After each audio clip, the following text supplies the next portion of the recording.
Lisa Morgan walked into the medical room with slow steps. Her legs felt heavy and her head hurt more than it had yesterday. The pain had been getting worse for 3 days now. She tried to tell herself it was just stress from her studies at the Space Academy, but deep down she knew something was wrong. The medical room was very white and clean.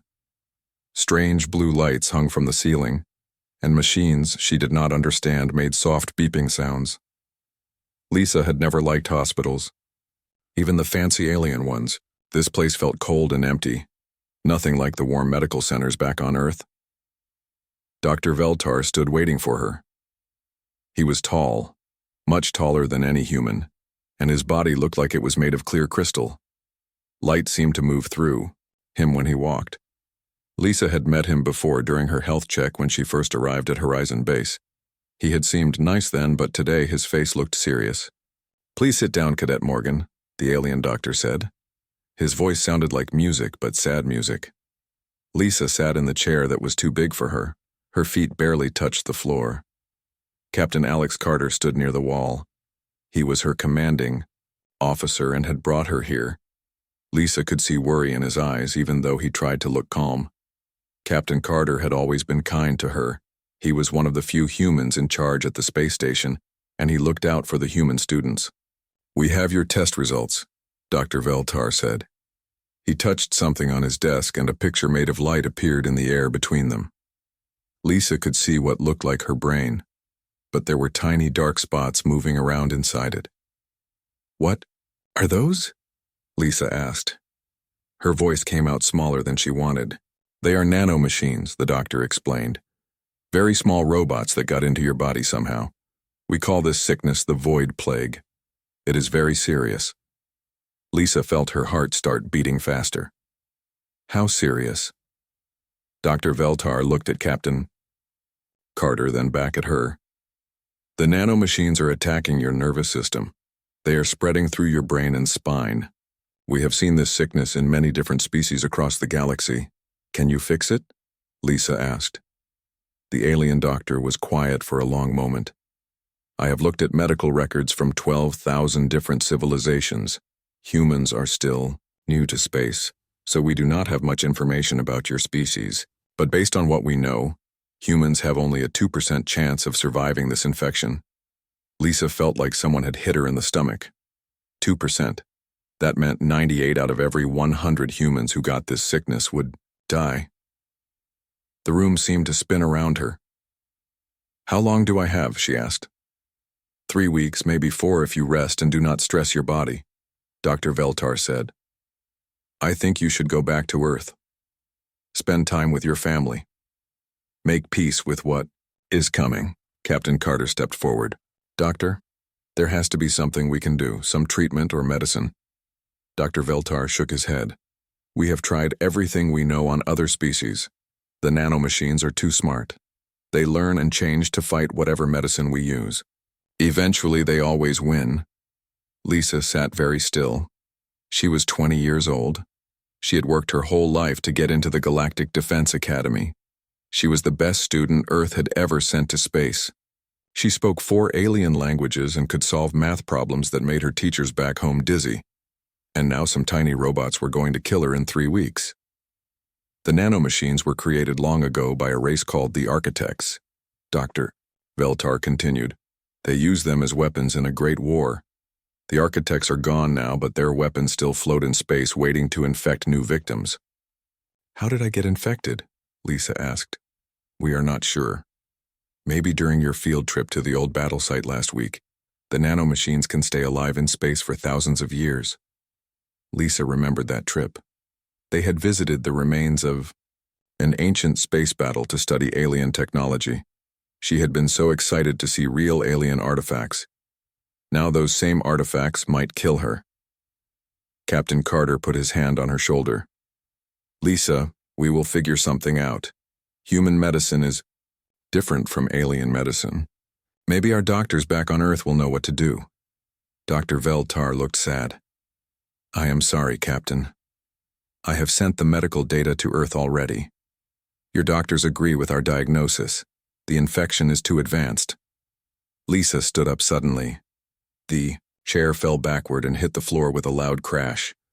Both men looked at her with surprise. "I am not going to die," she said. "Lisa," Captain Carter said gently, "I know this is hard to accept, but we have to be realistic." "No," Lisa said louder. "You gave me a 2% chance. That means I have a chance. 2 out of every 100 humans survive this. Why can't I be one of those 2? Dr. Veltar tilted his crystal head. "The 2% number is based on very few cases. It might even be less than that for humans. Your species is very new to space diseases." "But it is still a chance," Lisa said. "And if I have 3 weeks, that is 21 days. If I only have a 2% chance of living, then I have a 98% chance to figure out how to beat this thing." The alien doctor looked confused. "I do not understand. The 98% means death." Lisa smiled for the first time since entering the room. It was not a happy smile, but it was determined. "No, doctor. The 98% means I have that much time to work with. Humans do not give up easy. We make plans, we fight, we find ways to do impossible things." Captain Carter looked at her with something like pride in his eyes. "What are you thinking, Lisa?" "I'm thinking that you said the architects made these nanomachines as weapons. But every weapon has a weakness. Every puzzle has an answer. I just need to find it." Dr. Veltar made a sound like wind blowing through trees. Lisa thought it might be laughter, but she was not sure. "Young human, I admire your spirit, but thousands of brilliant minds across the galaxy have tried to solve this puzzle. The nanomachines are too complex." "Maybe," Lisa said. "But those thousands of brilliant minds were not human minds. We think different. We do not accept that things are impossible just because they are hard." She looked at the floating picture of her brain with the dark spots moving through it. Instead of seeing death, she tried to see a problem that needed solving. Every problem had an answer. Her father had taught her that before he died in the mining accident 5 years ago. "Doctor, I need copies of all the medical records you have about this infection. Every species that got it, every treatment that was tried, every failure and every success." "What good will that do?" Dr. Veltar asked. "Maybe none," Lisa admitted. "But I would rather die trying to solve this than die giving up. That is what humans do. We try until we cannot try anymore." Captain Carter nodded. "She is right, Doctor. I have seen humans do amazing things when everyone said it was impossible. If Lisa wants to fight this, we should help her." Dr. Veltar was quiet for a long time. Finally, he said, "Very well. I will give you access to our medical database. But please, do not give yourself false hope. Use your remaining time wisely." Lisa picked up the fallen chair and set it right. "Doctor, hope is never false as long as you are still breathing. And I plan to keep breathing for a very long time." As she walked out of the medical room, Lisa felt the nanomachines moving in her head like tiny bugs crawling under her skin. Instead of fear, she felt anger. These little machines thought they could kill her just because she was human. They were about to learn that humans did not die quiet deaths. She had 3 weeks and a 2% chance. It was time to get to work. Lisa spent the first night reading medical files until her eyes burned. The station's library was huge, filled with information from thousands of different worlds. She sat at a computer terminal in the back corner, where no one would bother her. The screen glowed blue in the dark room, and the words seemed to dance in front of her tired eyes. Danny Brooks found her there at 6 in the morning. He was her study partner and one of her closest friends at the academy. Danny was good with computers and could make them do things that other people could not. He carried 2 cups of coffee and set one down next to her keyboard. "You look terrible," he said, sitting in the chair beside her. "Thanks," Lisa said without looking away from the screen. "That makes me feel much better." Danny looked at what she was reading. The screen showed medical charts and numbers that hurt his head just to look at. "Captain Carter told me what happened. I am sorry, Lisa." "Do not be sorry yet," Lisa said. "Help me instead. I need to find something that the alien doctors missed." "What kind of something?" Lisa rubbed her eyes and took a sip of the coffee. It was terrible, but it was hot and had caffeine. Every species that survived the void plague had something in common. I just need to figure out what it was. Danny pulled his own computer over and started typing. Okay, where do we start? Here, Lisa said, pointing to a list of species names. These are the ones that had some survivors. Not many, but some. The Zephyrians had a 4% survival rate. The Christek had 3%. The Vorthon had 6%. 6% is not very good, Danny said. It is 3 times better than humans, Lisa replied. If I can figure out why they did better, maybe I can improve my chances too. They worked together for hours. Lisa read the medical reports while Danny searched for biological information about each species. The library was quiet except for the soft sound of their fingers on keyboards and the occasional frustrated sigh. Look at this, Danny said around noon. The Vorthon have something called electric cells in their nervous system. They can make small amounts of electricity in their brains. Lisa looked at his screen. What about the others? Danny typed quickly. The Zephyrians have crystalline neurons that conduct electricity better than normal nerve cells, and the Christek have a bioelectric field around their bodies. They all have something to do with electricity, Lisa said slowly. But humans do not have any of that. Wait, Danny said, typing faster. Humans do make electricity.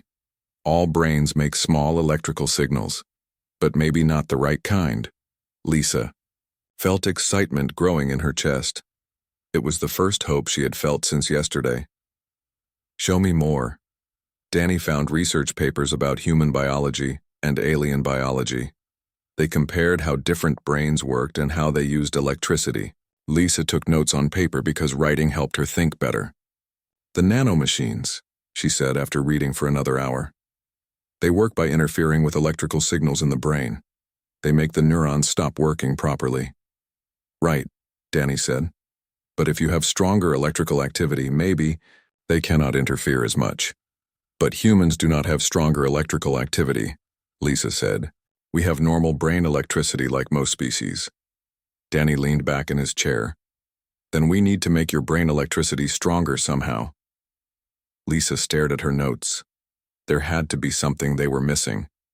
Humans were not special, in terms of biology. They did not have crystal neurons or electric cells, but they had survived as a species for thousands of years on a dangerous planet. There had to be something. What makes humans different? She asked out loud. We are stubborn, Danny said, and we do not give up easily. No, I mean biologically. What is special about human bodies that other species do not have? Danny thought for a moment. We sweat a lot. We can run long distances. We heal pretty fast from injuries. Lisa nodded. What else?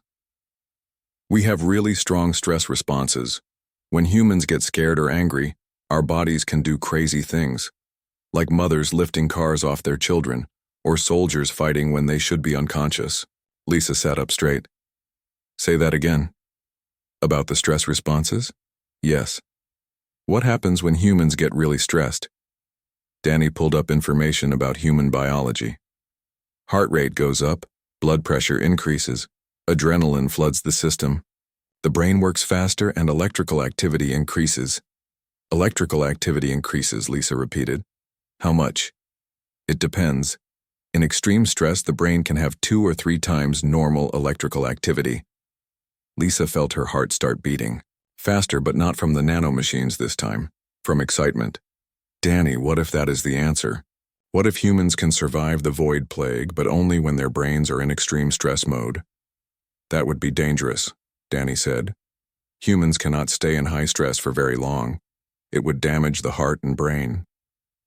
But maybe long enough to fight off the infection? Danny looked worried. Lisa, that is a crazy idea. You could die from the stress before the nanomachines kill you. I am going to die anyway, Lisa said. At least this way I have a chance to fight back. They spent the rest of the day researching human stress responses. Lisa learned about adrenaline, cortisol, and all the chemicals her body made when it thought she was in danger. She read about people who had done impossible things when they were scared or angry or desperate. Look at this, she said, showing Danny a medical report. This man was buried in an earthquake. He was trapped for 6 days with no food or water. His stress levels were so high that his brain activity was 3 times normal. He should have died, but he stayed conscious and kept digging until rescuers found him. That is amazing, Danny said. But 6 days is not 3 weeks. Maybe I do not need 3 weeks, Lisa said. Maybe I just need long enough for my brain's electrical activity to confuse the nanomachines. Kelly Santos found them in the library that evening. She was Lisa's roommate and had been worried when Lisa did not come back to their room. Kelly was studying to be a pilot and was not very interested in medical research, but she sat down anyway. You two look like you have not slept in days, she said. We might have found something, Lisa said. She explained their theory about stress and electrical activity. Kelly listened with a frown on her face. So you want to scare yourself almost to death to fight the infection? Basically, yes. That is the stupidest plan I have ever heard, Kelly said, and also the most human plan I have ever heard. What do you mean? Danny asked. I mean that only a human would think that the solution to being sick is to make themselves sicker in a different way, Kelly said. But if it might work, then we should try it. Lisa felt grateful to have friends who would support her crazy ideas. I need to test this theory first. See if stress actually affects the nanomachines. How? Danny asked. I still have access to the medical scanner in my room. If I can create controlled stress and watch how the nanomachines react, I might learn something useful. Kelly shook her head. This is going to be dangerous. Everything is dangerous now, Lisa said. At least this way I am doing something instead of just waiting to die. That night, Lisa set up the medical scanner in her room. It was a small device that could show the nanomachines moving in her brain. Kelly and Danny helped her connect it to a computer screen so they could all watch what happened. Okay, Lisa said. I am going to try to stress myself out and see what the nanomachines do. She started by thinking about scary things. The day her father died, the time she almost failed out of the academy, the thought of dying in 3 weeks. Her heart started beating faster and she could feel adrenaline in her system. On the screen, the nanomachines seemed to move differently. Instead of their usual organized pattern, they started moving in random directions. They look confused, Danny said. Keep going, Kelly urged. Lisa made herself think about more stressful things. She imagined being chased by monsters, falling from a great height, being trapped in a small space. Her breathing became fast and shallow. Sweat appeared on her forehead. The nanomachines on the screen began moving even more erratically. Some of them seemed to stop moving altogether. It is working, Lisa whispered. They do not like it when my brain electricity changes. After a few minutes, she forced herself to calm down. The nanomachines slowly returned to their normal pattern of movement. This could actually work, Danny said with amazement in his voice. But how do you stay stressed for long enough? Kelly asked. And how do you make sure the stress does not kill you first? Lisa looked at her friends. I do not know yet. But at least now I know the nanomachines have a weakness. Tomorrow we figure out how to use it. For the first time since her diagnosis, Lisa felt real hope. She had found something that no alien doctor had discovered. The nanomachines could be confused and disrupted. She just needed to figure out how to do it safely and for long enough to make a difference. As she fell asleep that night, Lisa could feel the nanomachines moving in her head. But instead of feeling helpless, she felt like a hunter who had just found her prey's weakness. The fight was far from over, but at least now she knew how to fight back. Lisa woke up with a terrible headache. The nanomachines had been more active during the night, and she could feel them moving under her skin like tiny insects. She looked at herself in the mirror and saw that her eyes had dark circles under them. Her skin looked pale and sick. 2 weeks had passed since her diagnosis. She had been working every day to understand the nanomachines better. Her stress test had worked, but she knew it was not enough. She needed a real plan, something that could keep her stressed for hours or even days without killing her. Danny knocked on her door early in the morning. Lisa, Commander Phillips wants to see you. Commander Jake Phillips was the highest-ranking human officer on the station. He was a doctor before he became a military commander, and he understood both medicine and leadership. Lisa had always respected him, but she had never talked to him much. She found him in his office looking at her medical files on his computer. He was a tall man with gray hair and kind eyes. When he saw her, he gestured for her to sit down. "Cadet Morgan," he said, "I have been reading about your research. Dr. Veltar told me about your theory regarding stress responses and the nanomachine infection." Lisa felt nervous. "Yes, sir. I know it sounds crazy, but I think it might work." "It does sound crazy," Commander Phillips agreed. "But I have seen humans do crazy things before. Sometimes crazy is exactly what we need." He turned his computer screen so she could see it.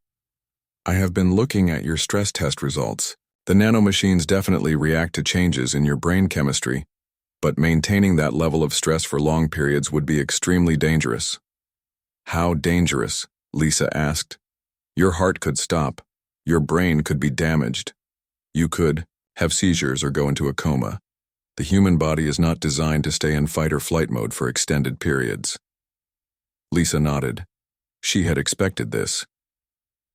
"But what if we could control it? Make it safer somehow?" Commander Phillips leaned back in his chair.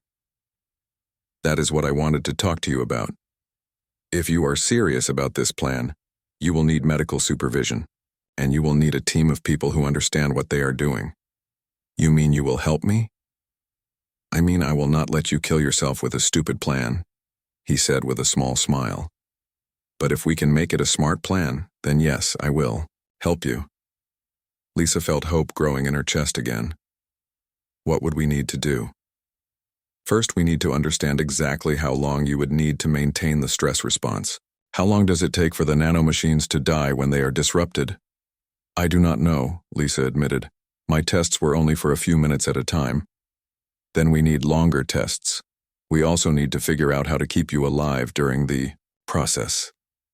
Your heart, your brain, your entire body will be under incredible strain." Lisa thought about this. "What about drugs? Medicine to help my heart stay strong?" "Possibly, but we would need to be very careful.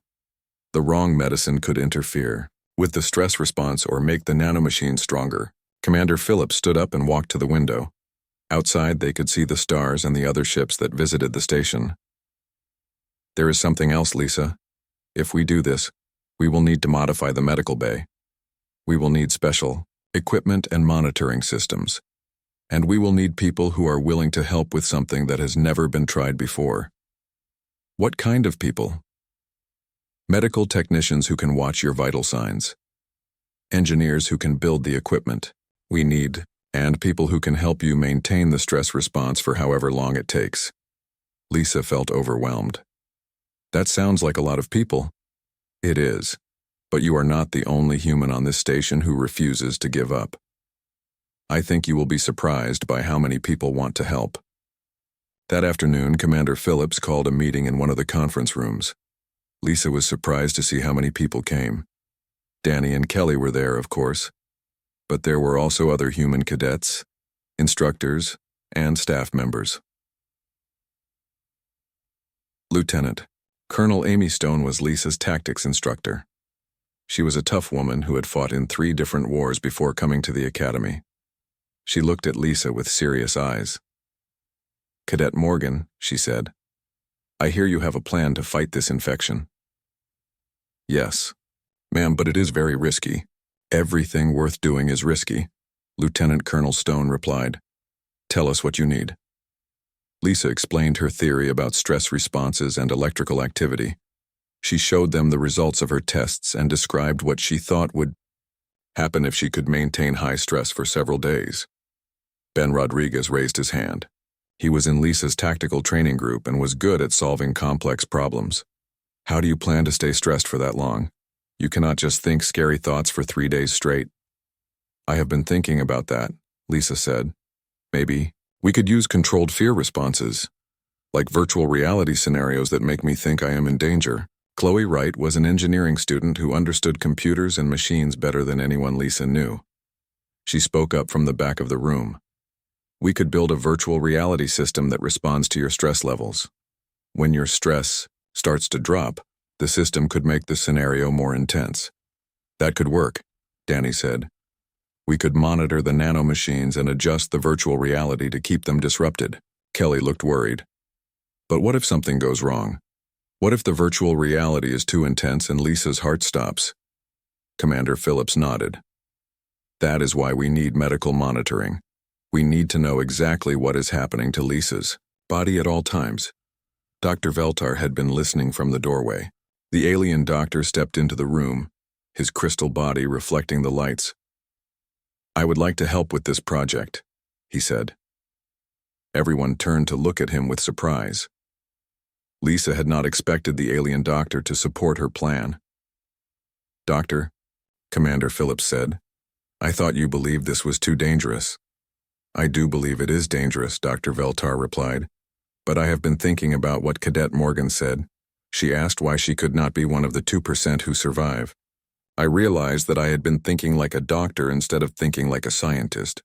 What do you mean? Lisa asked. I mean that I was focused on the 98% who die instead of the 2% who live. As a scientist, I should be trying to understand why some individuals survive when others do not. Dr. Veltar moved closer to the group.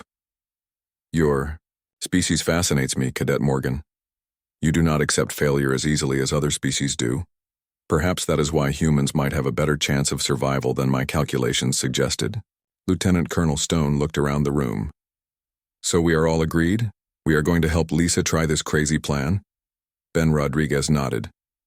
I can help with the virtual reality programming. I know how to create realistic combat scenarios. I can handle the medical monitoring equipment, Chloe said. My engineering specialty is life support systems. I will coordinate the medical aspects, Commander Phillips said, and I will make sure we have emergency procedures if something goes wrong. Kelly stood up. I will stay with Lisa during the whole process. Someone needs to be there to talk to her and keep her focused. Danny smiled. I will monitor the nanomachines and track how they respond to the treatment. We need to know if it is working. Lisa felt tears in her eyes, but they were good tears. She had expected to fight this battle alone, but now she had a whole team of people who wanted to help her. There is one more thing, Dr. Veltar said. This treatment, if it works, could save many lives across the galaxy. The Void Plague has killed millions of beings. If we can find a way to fight it, we will be helping more than just Cadet Morgan. Commander Phillips looked at Lisa. Are you ready for this? Once we start, there will be no turning back. You will have to trust us to keep you alive while you fight the infection. Lisa thought about her father, who had died in a mining accident because he was trying to save his fellow workers. She thought about all the people across the galaxy who had died from the Void Plague. She thought about the nanomachines in her brain that thought they could kill her just because she was human. I am ready, she said. Let's show these nanomachines what humans are really capable of. The team spent the next few hours planning the details of the treatment. They would need 3 days to build the equipment and set up the medical bay. Lisa would have to stay strong for that long, which meant the nanomachines would continue to spread. But for the first time since her diagnosis, Lisa felt like she was not alone in this fight. She had a team, a plan, and a chance to prove that humans could do the impossible when they worked together. The nanomachines had made a mistake when they chose to infect a human. They were about to learn that humans did not die quietly. Lisa lay on the medical bed and tried to stay calm. Her heart was already beating fast, and they had not even started yet. 3 days had passed since the team meeting, and now everything was ready. The modified medical bay looked like something from a science fiction movie, with cables and monitors everywhere. Chloe had built a virtual reality headset that covered Lisa's eyes and ears completely. Ben had programmed scary scenarios that would make her feel like she was in real danger. Danny sat at a computer that showed the nanomachines moving in her brain like tiny dots of light. Kelly held her hand and tried to smile, but Lisa could see the worry in her friend's eyes. Commander Phillips checked the heart monitor one more time. Lisa, your vital signs are already elevated just from being nervous. Are you sure you want to do this? I am sure, Lisa said, though her voice shook a little. How long do we think this will take? Dr. Veltar looked at his calculations. Based on our tests, the nanomachines should begin dying after 12 hours of sustained disruption. To be safe, we should plan for 24 hours. 24 hours. Lisa had never stayed stressed for more than a few minutes at a time. She tried not to think about how her body would feel after a whole day of thinking she was in danger.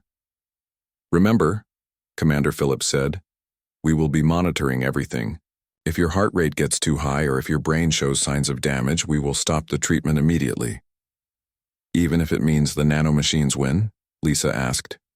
Even then, there is no point in saving you from the infection if the cure kills you instead. Lisa nodded. She understood, but she hoped it would not come to that. Okay, I am ready. Ben put the virtual reality headset over her eyes. Suddenly, Lisa could not see the medical bay anymore.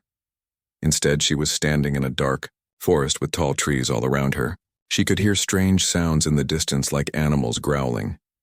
The scenario will start easy and get more intense as time goes on, Ben's voice said through speakers in the headset. Try to remember that it is not real, but let yourself feel scared anyway. The first few hours were not too bad.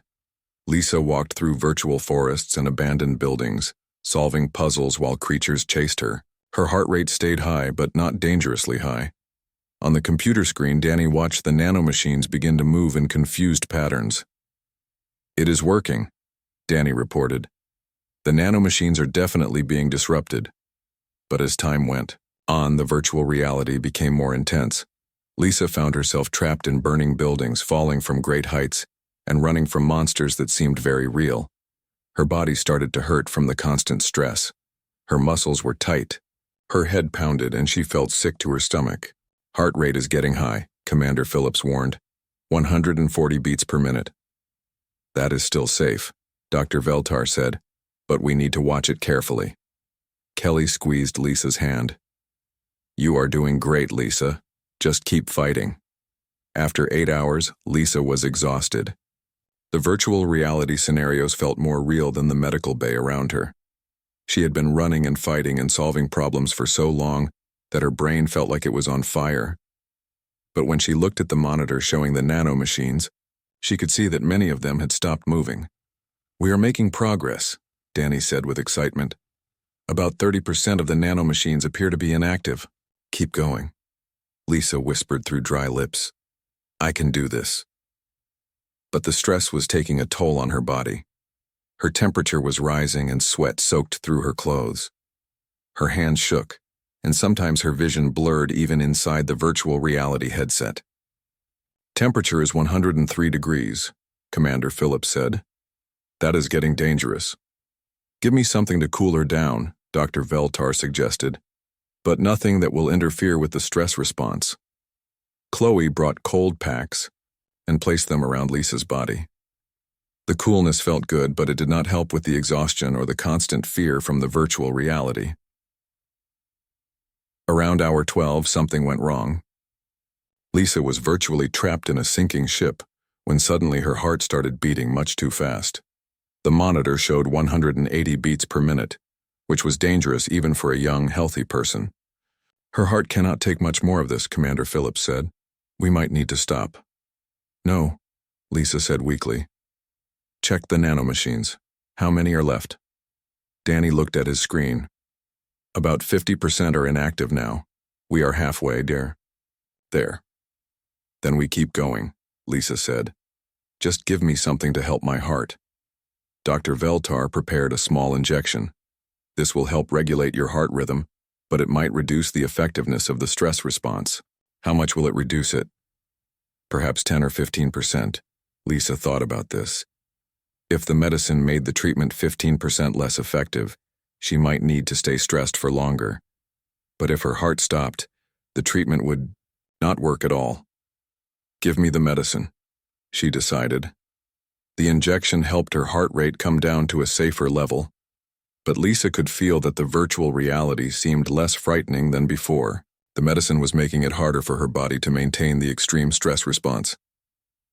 We might need to extend the treatment, Dr. Veltar said after checking the nanomachines. The disruption rate has slowed down. How much longer? Kelly asked. Maybe 6 to 8 more hours. Lisa wanted to cry. She had already been fighting for 12 hours and her body felt like it had been hit by a truck. Every muscle ached. Her head felt like it might explode, and she was so tired that she could barely think straight. I do not know if I can do 8 more hours, she admitted. Yes, you can, Kelly said firmly. You are the strongest person I know, Lisa. You can do anything. Ben changed the virtual reality program to give Lisa new challenges. Now she was fighting, in space battles and escaping from alien prisons. The scenarios were different but just as scary. Her stress level stayed high enough to keep disrupting the nanomachines. Hour 15 was when Lisa started having hallucinations. Even with her eyes covered by the virtual reality headset, she thought she could see things that were not there. Her brain was so exhausted from the constant stress that it was starting to make mistakes. I see my father, she said suddenly. He is telling me to give up. That is not real, Kelly said quickly. Your father would want you to keep fighting. How do you know? Lisa asked. You never met him. Because you told me about him. You said he never gave up, even when the mine was collapsing. He kept working, to save people until the very end. Lisa remembered. Her father had died trying to rescue his fellow miners from a cave-in. He could have escaped, but he went back to help others. People said he was crazy, but Lisa had always been proud of him. You are right, she whispered. He would want me to keep fighting. By hour 18, Lisa was barely conscious. She responded to the virtual reality scenarios more by instinct than by thinking. Her body moved automatically, running from virtual dangers while her mind drifted in and out of awareness. Nanomachine activity is down to 20%, Danny reported. We are almost there. Her brain activity is becoming erratic, Commander Phillips warned. I am not sure how much more she can take. Just a few more hours, Dr. Veltar said. If we stop now, the remaining nanomachines might recover and multiply again. Lisa heard their voices like they were coming from far away. She wanted to tell them that she could keep going, but her mouth would not work properly. Instead, she just squeezed Kelly's hand to let her know she was still fighting. Hour 20 brought seizures. Lisa's body began shaking uncontrollably as her brain struggled to handle the extended stress. Commander Phillips had to give her medicine to stop the seizures, but it made her even more tired. Nanomachine activity is down to 10%, Danny said. Just a little more. I do not think she can survive much more, Commander Phillips said. Her body is shutting down. But Lisa was not ready to quit. Even though her body was failing, her mind held on to one thought. She was going to beat these nanomachines. They had picked the wrong human to mess with. 5% nanomachine activity, Danny called out. Almost there. 3%, 1%, 0% nanomachine activity detected, Danny said with amazement. Lisa, you did it. The nanomachines are gone. Lisa could not respond. She had used every bit of strength in her body to fight the infection. As her friends celebrated around her, she fell into a deep, exhausted sleep. But she was alive, and the nanomachines were dead. The impossible had become possible because a human refused to give up. Lisa woke up slowly, like swimming up from the bottom of a deep pool. Everything hurt. Her head felt heavy, her muscles ached, and her mouth was dry as sand. But she was alive, and for the first time in weeks, she could not feel the nanomachines moving under her skin. She tried to sit up, but her body would not cooperate. Kelly was sleeping in a chair next to her bed, holding Lisa's hand even while she dreamed. On the other side of the room, Danny was asleep at his computer, his head resting on the keyboard. Easy there, a gentle voice said. Commander Phillips appeared beside her bed with a cup of water. You have been asleep for 16 hours. Your body needs time to recover. Lisa drank the water gratefully. It was the best thing she had ever tasted. Did it work? She asked, though her voice came out as barely a whisper. Commander Phillips smiled. See for yourself. He showed her the scanner display. Where there had once been thousands of tiny dots representing nanomachines, Now there was nothing. Her brain scan looked completely normal. "They are all gone," Lisa said with amazement. "We actually did it." "You did it," Commander Phillips corrected her. "Your team helped, but you were the one who fought for 24 hours straight. I have never seen anything like it." Kelly stirred in her chair and opened her eyes. When she saw Lisa was awake, she jumped up and hugged her carefully. "You scared us so much. Your heart stopped twice during the last few hours." "My heart stopped?" Lisa asked with alarm. "Only for a few seconds each time," Commander Phillips explained. "We were able to restart it quickly. But for a while, we thought we might lose you even after defeating the nanomachines." Danny woke up when he heard voices. His face lit up when he saw Lisa sitting up in bed. "You are awake. How do you feel?" "Like I was hit by a spaceship," Lisa said with a weak smile.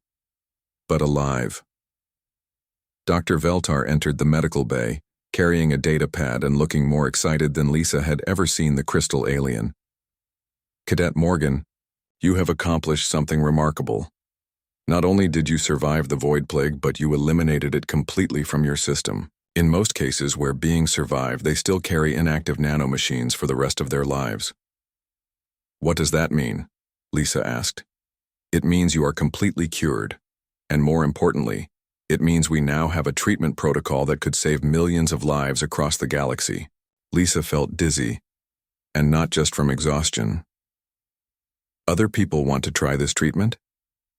"The news of your success has already spread to 3 different star systems," Dr. Veltar explained. "Medical facilities across the galaxy are requesting information about your treatment method." Commander Phillips sat down in the chair Kelly had been using. "Lisa, what you did here goes beyond just saving your own life. You have given hope to every being who has ever been infected with the void plague." "But the treatment is so dangerous," Lisa protested. "I almost died several times." "Yes, but you survived," Dr. Veltar said. "And now that we understand the principles, we can work to make it safer. Different species might need different approaches, but the basic idea of using controlled stress responses to disrupt nanomachine activity could work for many civilizations." Over the next few days, as Lisa recovered her strength, visitors came from all over the station to see her. Other human cadets wanted to hear about her experience. Alien instructors came to ask questions about human biology and stress responses. Even the station commander, a being from a species Lisa had never seen before, came to congratulate her. Lieutenant Colonel Stone visited on Lisa's 3rd day of recovery. The tough instructor looked at Lisa with something that might have been pride. "Cadet Morgan, I have been teaching military tactics for 20 years. I have seen soldiers do incredible things under pressure. But what you did was beyond incredible. It was impossible." "It did not feel impossible," Lisa said. "It felt necessary. That is what makes it even more impressive. You did not see this as a heroic gesture. You saw it as a problem that needed solving." Ben Rodriguez and Chloe Wright came together to visit. They brought flowers from the station's hydroponics garden and a small device that Ben had built. "What is this?" Lisa asked, looking at the small metal box. "A stress response monitor," Chloe explained. "We thought you might want to keep track of how your body is recovering. Ben programmed it to play relaxing music whenever your stress levels get too high." Lisa laughed for the first time since her treatment. "After what I just went through, I think I would be happy never to feel stressed again." "Unfortunately, that is not realistic," Dr. Veltar said as he joined the group. "Your brain chemistry has been significantly altered by the extended stress response. You may experience mood changes, sleep problems, and anxiety for several months as your nervous system recovers." "But I will recover completely?" Lisa asked. "We believe so. The human brain is remarkably adaptable, but you will need to take things slowly for a while." Danny had been working on something special while Lisa recovered. On her 4th day, he brought her a thick folder full of papers. "What is this?" she asked.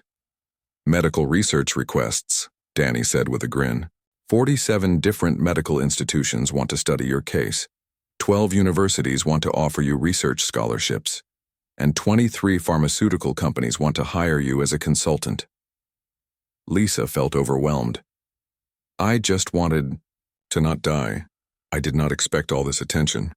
That is the point, Kelly said. You did not do this for fame or money. You did it because it was right. That is what makes you special.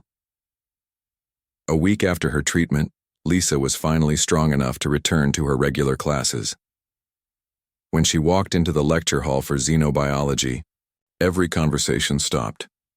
Students from a dozen different species stared at her as she took her usual seat. Professor Kent, a tall alien with 4 arms and purple skin, began the class by addressing Lisa directly. Cadet Morgan, would you be willing to share your experience with the class? What you accomplished has implications for xenobiology that we are only beginning to understand. Lisa stood up slowly. Her legs still felt weak sometimes. I learned that humans are not special because we are stronger or smarter than other species. We are special because we do not know when to quit. A student from the Zephyrian Empire raised one of her crystalline hands. But surely you felt fear during the treatment. Did you not want to give up? Of course I felt fear, Lisa replied. I was terrified almost the entire time.